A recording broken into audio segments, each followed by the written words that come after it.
This government meeting is brought to you by Eastworks and our local cable subscribers.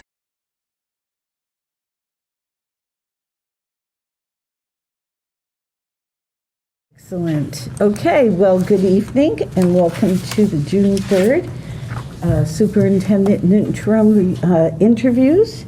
I'm going to have us roll call in to start this meeting. Maureen? Aaron Goldstein here. Laura? Laura Scott present. Megan? Megan Harvey present. Ben? Ben Hersey here. Sarah? Sarah Hunter present. Mayor LaChapelle? Mayor LaChapelle here. And Cindy Kwasinski here, so welcome. So, I don't think we really need to introduce ourselves because we just roll called in, but we can start. So we have a series of questions. You have them before you, and there might be a few follow-up questions based on your answers if we need some clarification, but other than that, you know what we're going to ask you. So welcome. We're glad to have you here. So this is Maureen Binienda, and we will start. All right, I have the first question. What do you see as the special mission and goals of an interim superintendent? And what can you do as an interim leader to prepare for a smooth transition and success for the next leader? So currently, I'm the interim superintendent in the Quabog School District. So I've been there 10 months. And the interim superintendent position is very different than the regular superintendent position. First of all, you have to be a very quick learner. You have to be able to get into the town or the city and learn as much as you can about it. I was happy that I got to spend a day here already and go to the elementary school, with the middle school, and then also the high school. And then also meet with people from central office and the mayor. I mean the superintendent. So that was beginning of a fact-finding mission of like what is it all about here in Easthampton. I found everybody very helpful and very interested in speaking to me about the district and how they felt there were some things that they might like to see happen and also the things that they were proud of that they didn't want to see change. So as an interim leader, your job is to basically keep the ship running. You come in, you find out what currently is happening in the district, and then you decide how you're going to continue to have that happen. And also, there may be some projects that are not quite finished yet that would take a short time to finish, so you would also work on those projects.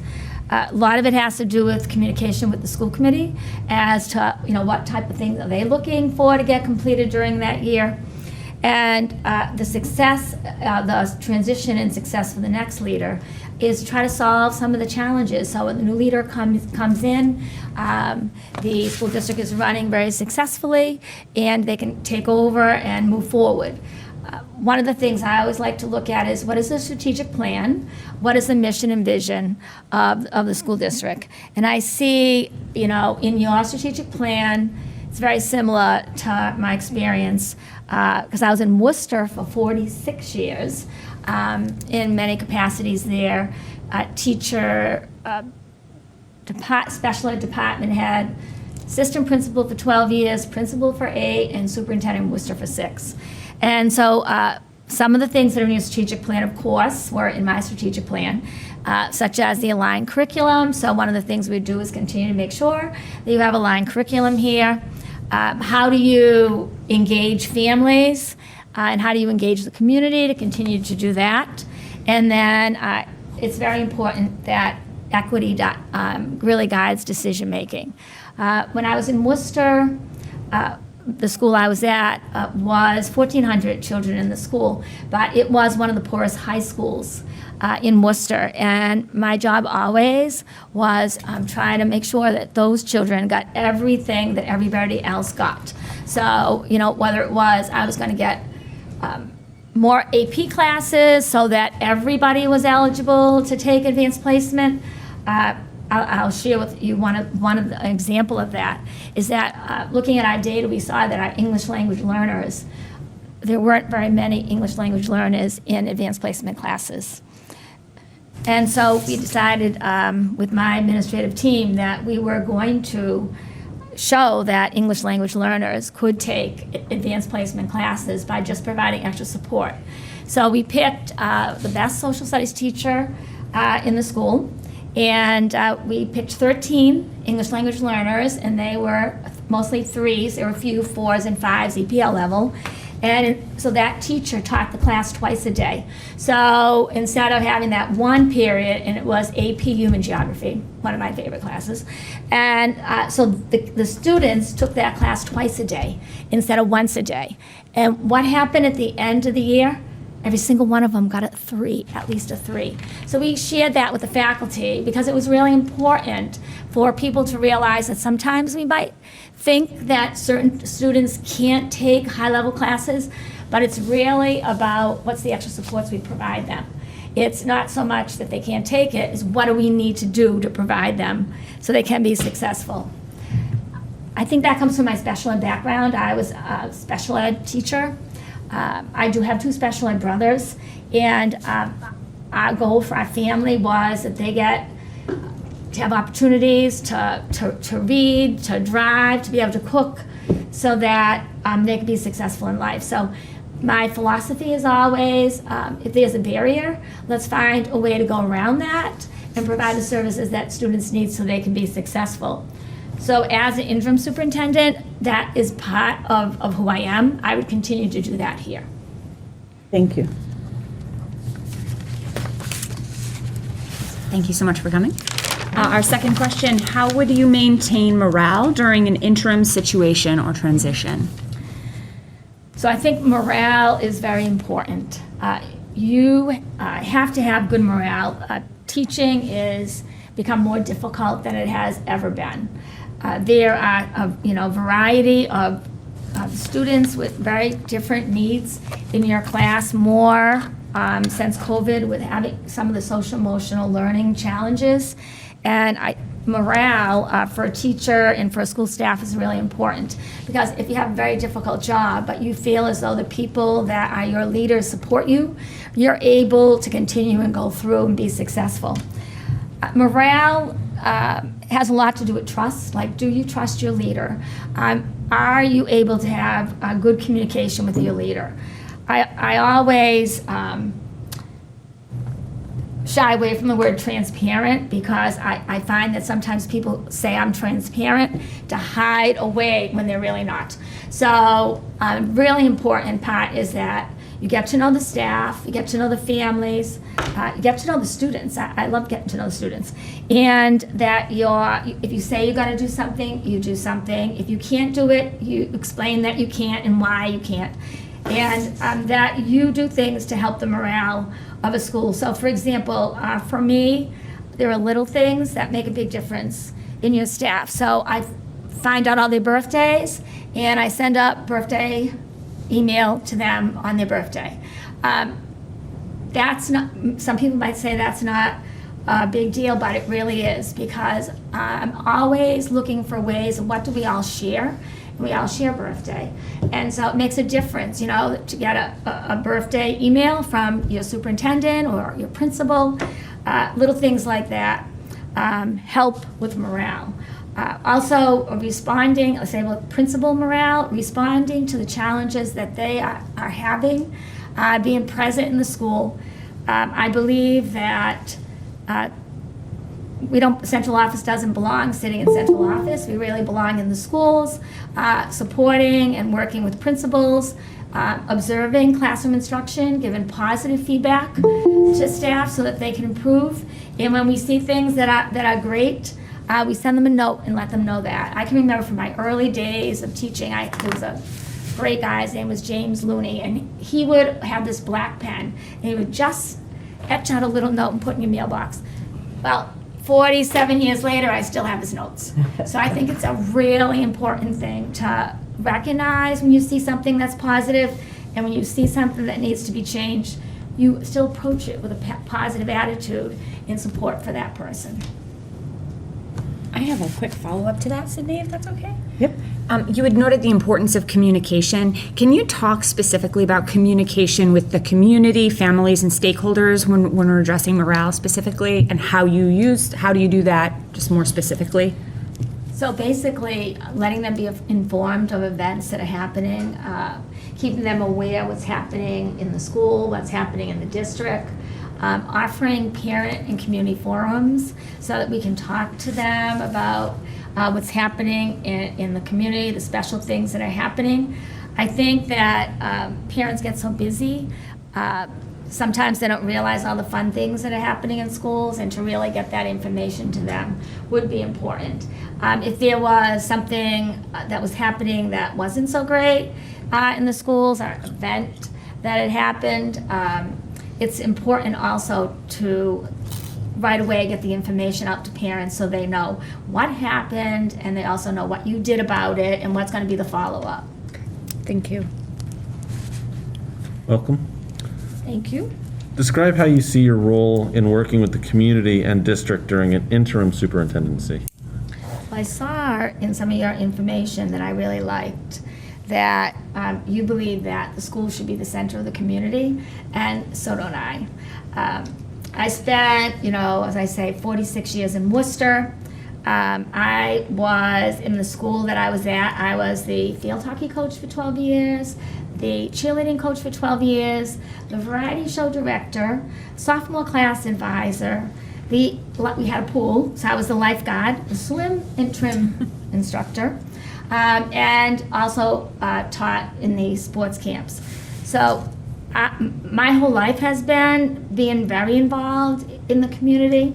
I'm a big person, I believe in service learning. I actually started community service learning way before it became popular to get involved with it. I did work with someone called Kristen McKinnon from the state, who still is involved with it these many years later. I have received in Worcester every community award that there is. And I don't say that to brag, I just tell you that because I don't think that you can be separate from your community. You need to get involved with walks. Today, for example, before I came here, we had a school in Worcester that turned 100 years old today. So we rented a horse and wagon, and I sponsored the horse and wagon, so that families and kids could celebrate. What does it mean to have a school that's 100 years old? That's something special to celebrate. So I would have to get to learn this community. Also, as an interim, you're here for, just about a year, and then you usually leave the community. But one of the things, even about Quabog, is that I will miss that community. It was a different community, certainly than Worcester, but it was a community that goes to all their children's games, so I would go to the events. And a parent actually came to see me today. We had graduation also. Today's a busy day. We had graduation this morning also at 10. And a parent came up to me and said, I just want to thank you. As superintendent, I saw you at every event. And I want to thank you for doing that, because that doesn't normally happen. So for me, that's the norm, that you get involved with the community. And that's how you get to understand the children and the people that you serve. Thank you very much. How would you begin your work as our interim superintendent? Whom would you seek out, and what information would you want or need? So I would want to meet with as many people as I can, to learn as much as I can. Certainly, I would meet with the current superintendent. I already did meet with the interim technology director and also the finance person. Of course, I would want to meet with the whole staff team here, get to know them, get to see what their view of exactly what needs to, what supports they might need and how they see the next year would be.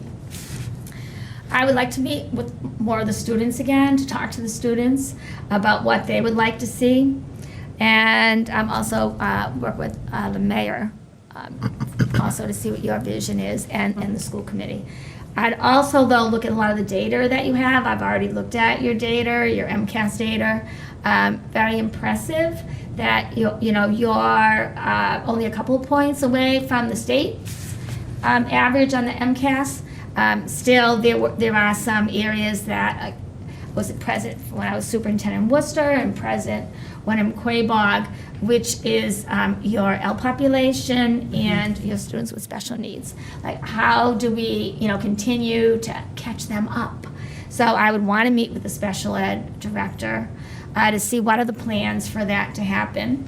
I don't know if you have someone that is an L director, if the special ed oversees that, but that would be a very important part too. Because I saw in your data that the churn rate, which means the rate of students coming and leaving your district for your L students is very high. So they might come and then they move, and so I'm curious about, and that could just be they move where the jobs are or where the housing is, but I'm curious as to why that churn rate is so high. Thank you. How would you work with a school committee to set goals for the interim superintendency? So I did that in Quabog. I basically used the state superintendent rubric, came up with, student learning goals, my professional practice goal, and then what are some district goals. And then use the superintendent's rubric to pick out the areas that, I want to focus on, and then obviously through the year collect the evidence for that. The interesting thing about the interim is that for a regular superintendent, it's a 2-year process, right? So the half-year mark would actually be when I'm exiting. So it's a little different evaluation because it's what really can happen within a year's time. But I like the Massachusetts superintendent's rubric. I think you can get really great work accomplished, and you can also show really good evidence of what you've done.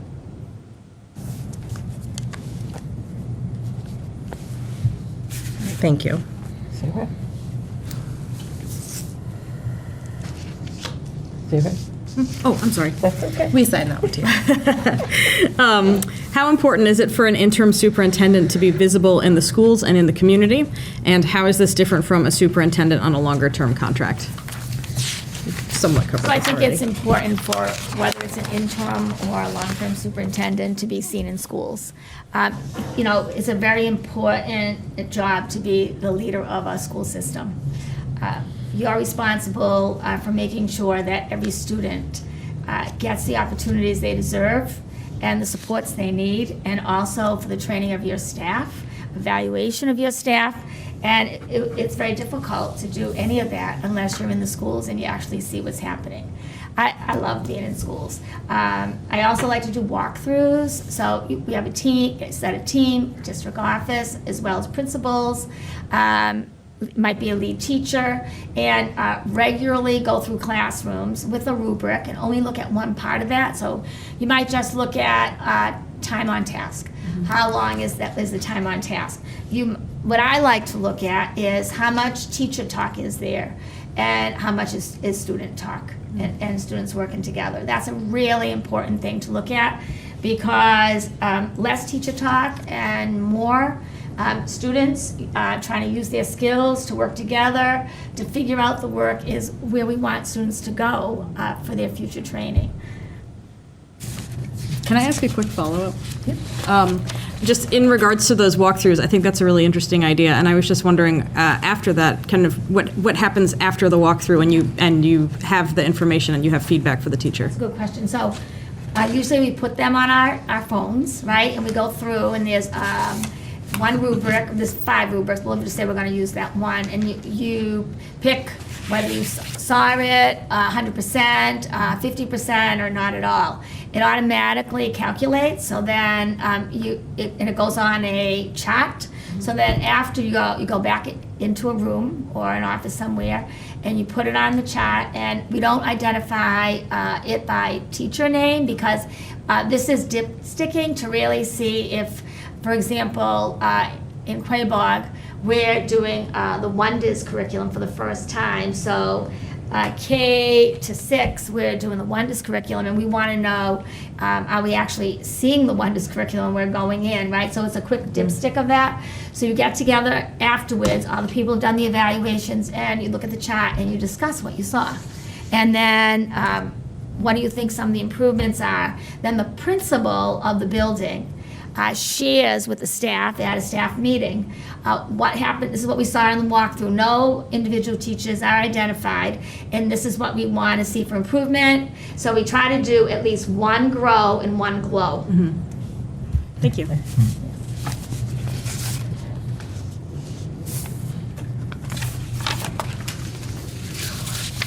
Laura. Give it to you, Laura. Finishing my notes. Apologies. Describe your vision of a successful exit plan for an interim superintendent. What do you hope to accomplish and pass on to the selected longer-term superintendent? So the first part of it is that you've accomplished all the goals that are on your evaluation. The second part is that any reports, there are so many reports you have to do for the state or the federal government, that they're all completed, and that there's a hard copy of them in a folder that's labeled, so the new superintendent coming in can go right there and find the information that they need. If there is some issues that have not been able to be solved, which you would hope there aren't many, one of the biggest ones might be budget, right? If the budget didn't get passed, that could be a lingering issue, which you would really want to work very hard to have that done, because somebody coming in doesn't really have the background to know what happened with this budget and where they need to go forward. So try to get all the big issues like budget completely solved, so when someone's coming in, that's already taken care of. The other part of it is it's very difficult to come in and have to hire for really major positions. So it's very hard to come in as a new superintendent, coming in, say, July 1st, and you don't have your principals for your schools all set. So the hiring should really be done prior to exiting as the interim superintendent. And then a list of helpful suggestions to the new superintendent. In Quabog, I'm very fortunate that the new superintendent is the high school principal, and the central office is in the high school. So we have been able to have a lot of conversation and communication, and actually it's been very advantageous for me to have him there because he has a long history with the district. So he also knows, like, there may be a few questions I had asked, like, how was this handled before? And he was able to tell me. So the conversation and sharing with the new superintendent coming in is really important. What is your approach for engaging in discussion when people disagree? That is a good question. So the first approach is to try to have the discussion when people are not high emotionally, right? I mean, if people aren't willing to listen and you're not willing to listen, then there isn't going to be any discussion. So first is try to have that discussion when people are able to have it. If they're not able to have it, and it's something that falls under the decision of the superintendent, then you have to make that decision and explain why that is. Everybody is not going to agree with you all the time, but usually my approach is, if we can agree that we're both coming from the same point, that we want what's best for the children here, and that's what our decision is going to be based on. Give an example from your life when you did or said something that you later regretted. Did you recognize it was a misstep, and/or did someone bring it to your attention? What did you learn from that experience, and how did you make amends? That's a good one, because I can't think of something. So let me see.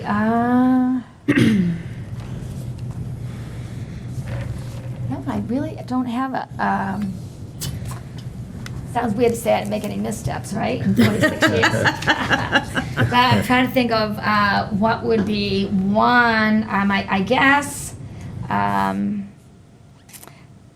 I guess maybe I could say, so when you have serious meetings with parents, if their children are involved in serious offenses like assaults or bringing drugs to school or a weapon, there have been times when parents really were looking for an alternate thing. It was a long-term suspension hearing that the child was going to get, and the parents really wanted something less.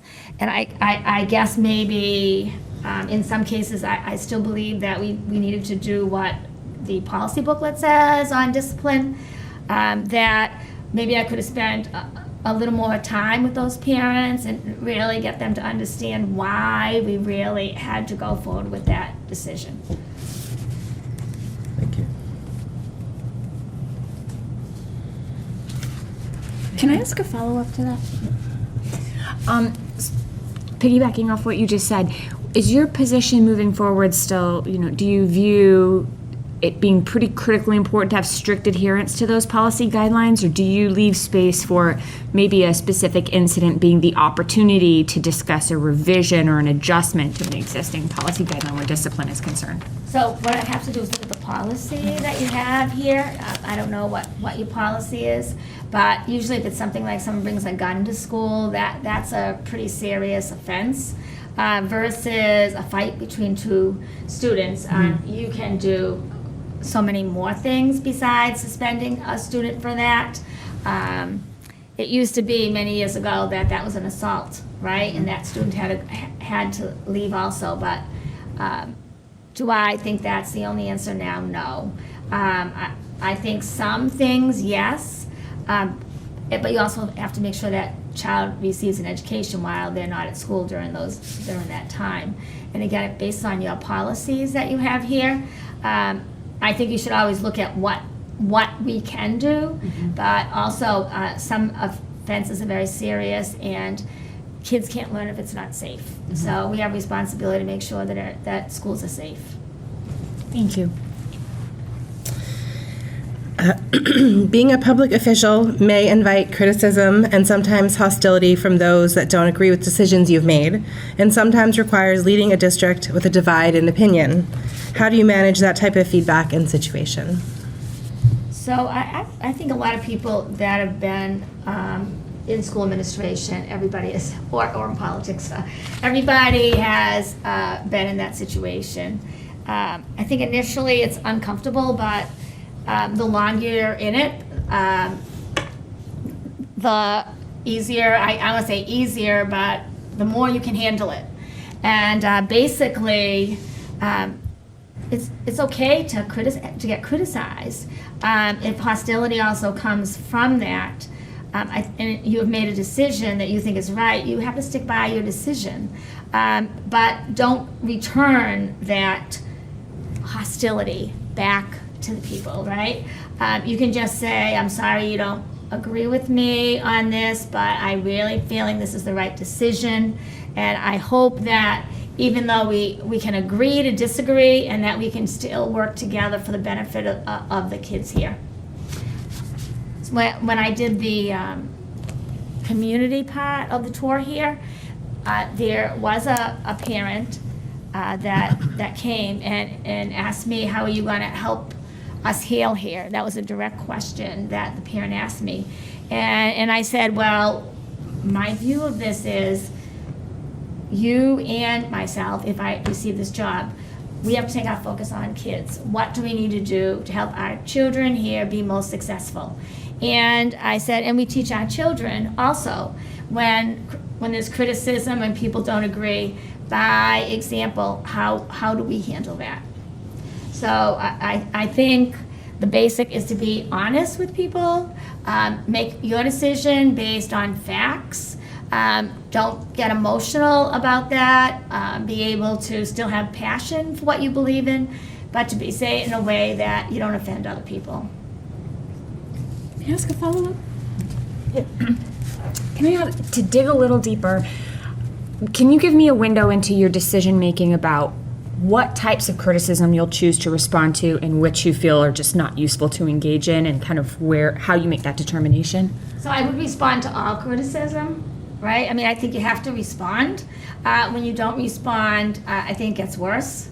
but I would respond in a way that was respectful of the other person. And if it became hostile, I would say, we'll just come back and discuss this at another time when we both can have a conversation and really work through this. Thank you.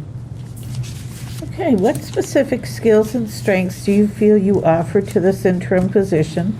What do you see as your main goals for the district over this next school year? So I'll do the second part first. So the main goals is really to fulfill your strategic plan, the goals that you have for your strategic plan. You also have that you want to effectively deal with the social, emotional, academic skills of your students, and that would be another focus that I would work on. When I was here talking to your high school and assistant principal, we had a very interesting conversation about early college. So I started early college. I was one of the stars of early college in the Worcester Public Schools. I brought early college now to Quabog, and so they were able to get a free at Quabog. In Worcester, I had 730 students involved in early college. In Quabog, we just had one class this spring semester for their CNA students in medical technology, but they got, a free course from Worcester State, 3 credits that you can use when you go to college. So I know you haven't really gotten into early college yet, but I would love to explore that, and that's an example of an initiative we could do in a short period of time and at least explore it.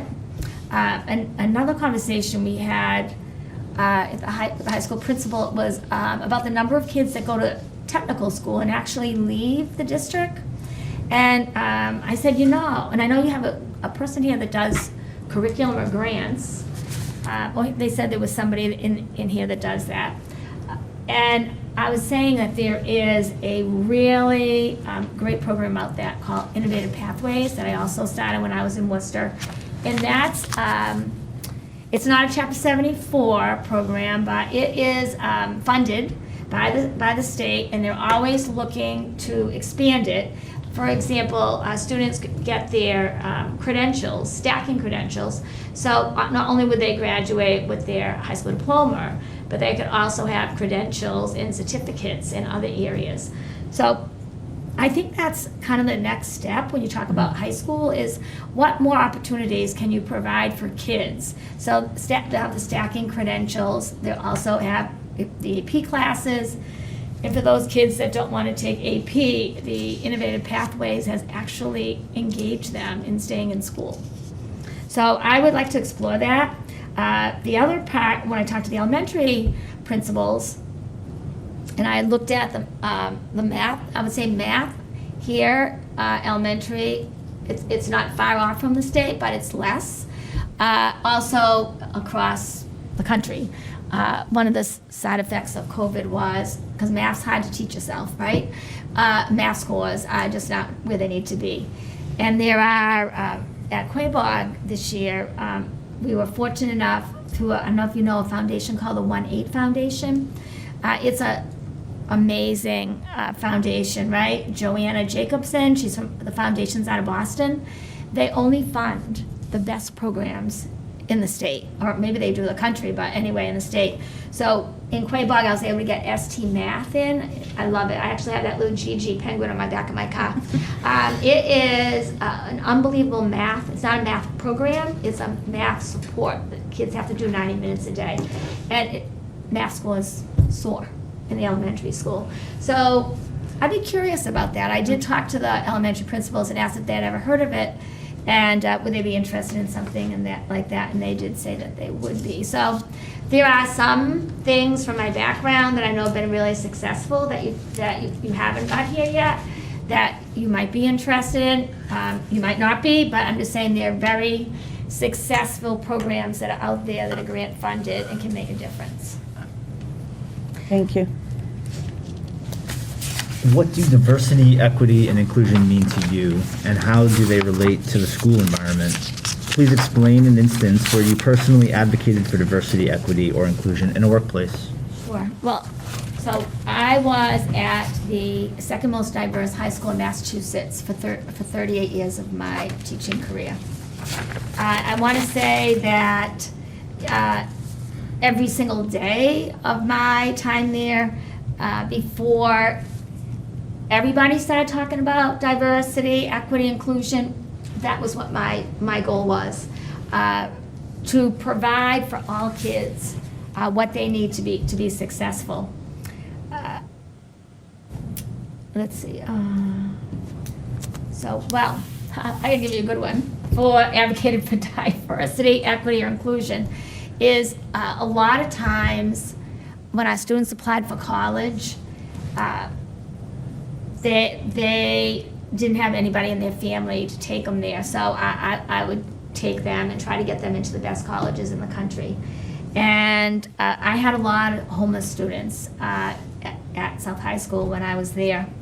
And one of my students that came from Ghana, their family was homeless, and she had done everything. She had taken all AP classes, she played soccer, she was a singer in the band.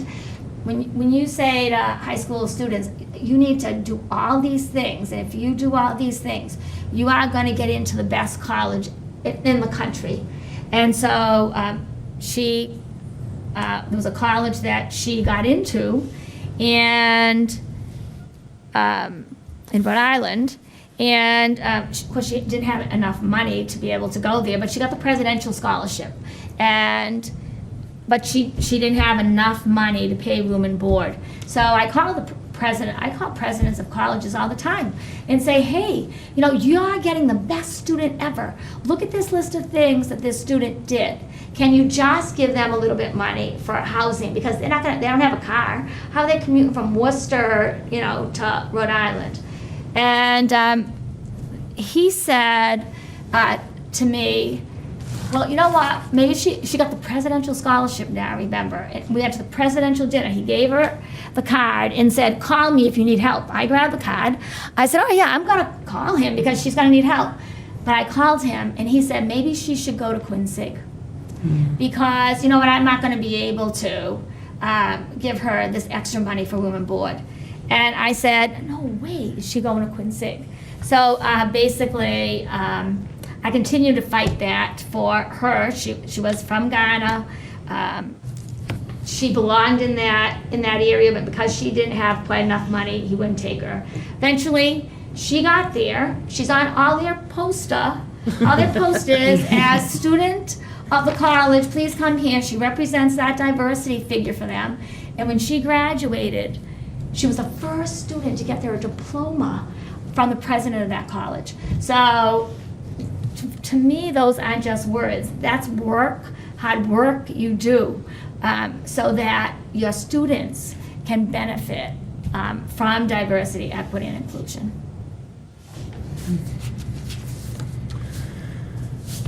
How would you describe your leadership style, and what particular strengths do you believe you will bring to Easthampton?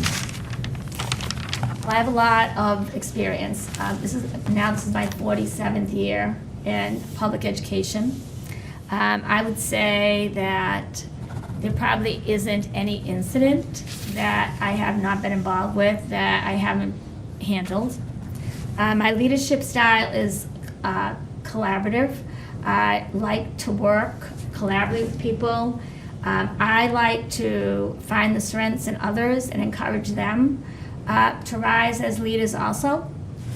I'm very my communication style is to address an issue right away, not let the issue continue to sit there and get bigger than it is.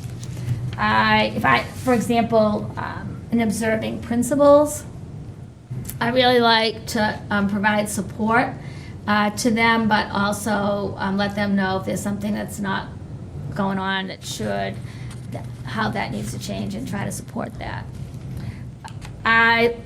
In Quabog, of course, in Worcester, I had 25,000 students, and I had 5,000 employees.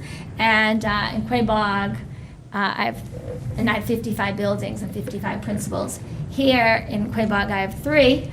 principals and 3 buildings. And the style has been the same. I like to, recognize people for like the Teacher Appreciation Week, the Principals Appreciation Week, the Nurses Appreciation Week, and personally go there and, thank those people for the work that they have done. So the leadership style is I'm very confident in the fact that I have been a leader for a long time. But also know that I can still learn things from the people that I work with, and that you can't do anything by yourself. You really need a team. In the end, other decisions lie, good or bad, with the superintendent, but you can only be as successful as the team that you have around you.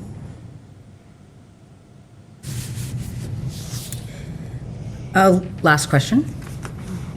Special education is important to a large segment of our district. What is your experience with special education? How would you apply it as an interim superintendent? Okay, so I have 2 degrees in special education. I have an undergraduate in special education, and I have a master's in special education. When I was at South High School, when it opened in 1978, it was the special ed school for the district because it was the first handicapped accessible school. So I have experience with your severe special ed students, with moderate special needs, with inclusion students, with learning disability students, and actually when I first got in special education, it was 1976. And I was an elementary special education teacher. And when I went in my classroom, there was a bilingual special ed. Everybody spoke Spanish, and I took 7 years of French. So the principal said to me, Spanish? I said, no, 7 years of French. And he said, good enough. But it really wasn't. So I went back to Worcester State, and I took Spanish. And so by the end of my 2 years, I taught all my classes in Spanish and English. Then 2.5 came around Worcester. We had massive cuts, but special ed did not get cut because the new law 766 had just come in. And I got transferred in 1978 to South High Community School, which I actually stayed there 38 years. And I walked in, and all my students were deaf. And I did not know sign language. So I was a teacher of the deaf. I went back to Worcester State, this time for sign language. And I was teacher of the deaf for 6 months, and then I went into a life skills program. I mention that to you because I think it's our job to learn the skills that we need, right? So I could have just said, what's going on here? I don't know sign language, or I don't know Spanish, but I don't believe that. I believe that, our job is to learn the skills that we need to do the task that's at hand. So I then became, when I got my master's, I did resource room special ed teacher, and then I became the special ed department head. And then from the special ed department head, I became the assistant principal on the floor where all the special education programs were. And then I was principal of that building for 8 years. So I have extensive experience in special ed for 40 years, also community experience. For 40 years, there's I don't think they're up here, but Seven Hills Foundation. I've been on the board of directors of Seven Hills Foundation for 40 years. I was also, in the late 70s, the director of Special Olympics for Central Mass. And then I have also taught swimming lessons to special education students. So I have a very long and experienced background in special ed. How would I apply it as an interim superintendent is I would obviously meet with the director of special ed here and the special ed teachers.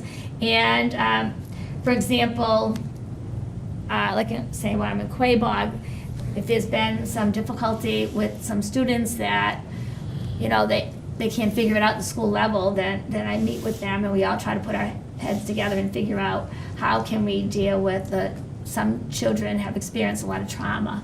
And you might need some help from a BCBA or somebody that has a very large background in behavioral specialty. And so work with that person to try to make a plan so that the special ed students can be successful. I also really am interested in what happens here, because I really don't know this question, the answer to this question, but what happens to the kids that leave at 18 and what happens to the kids that leave at 22? Like, is there some type of vocational program where those kids are going to be able to get out in the community, get some support, and also get jobs? Because it's very important that we're also training those students to be able to get jobs in the community.